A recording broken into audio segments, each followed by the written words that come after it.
Good morning guys. Tara, samahan niyo akong kumain. Ngayon tayo na japchae. Ito yung japchae sa Japanese restaurant. Siya. Oh. Guys. Yan. Meron siyang fried egg sa ibabaw. Malalaki yung noodles. Tsaka may mga gulay din siya. May carrots. Ano ba tawag dito? Walang kontong gulay. Basta may mga gulay siya guys. Ito yung bell pepper. May din siya. Yan, may mushroom. Samahan niyo akong kumain.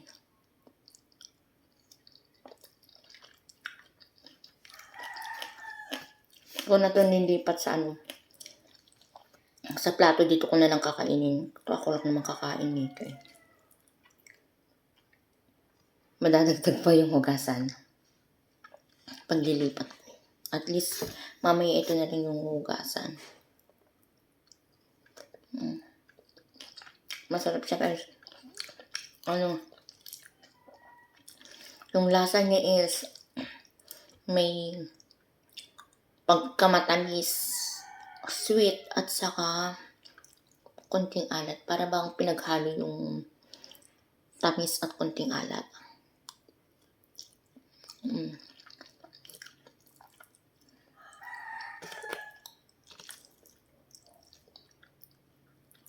Yan naman siya.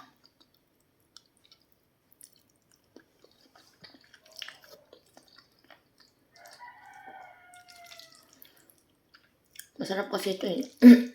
Ito yung isa sa paborito ko sa sa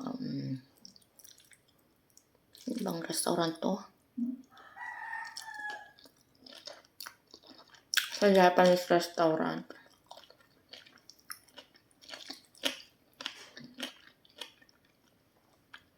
Masarap kasi.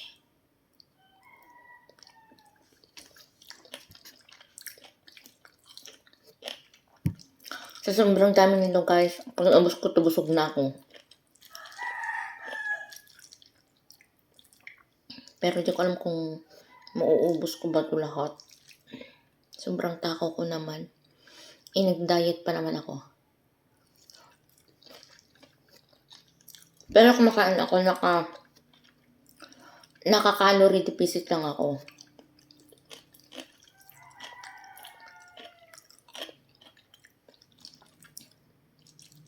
Pero minsan lang naman ako mag-cheat day. Baka ito lang. Pag kumain na ako ngayon, tanghali, mamayang gabi na ako kakain, pero konti na lang yung kakainin ko.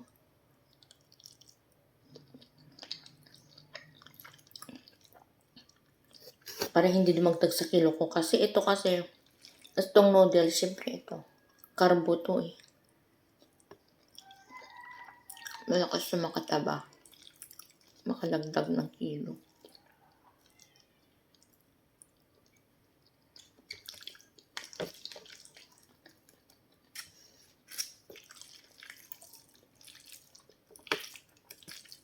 Gustong gusto ko talaga yung lasa nito. Yung matamis siya na may konting alat. Hindi naman siya yung sobrang tamis. Katamtaman lang.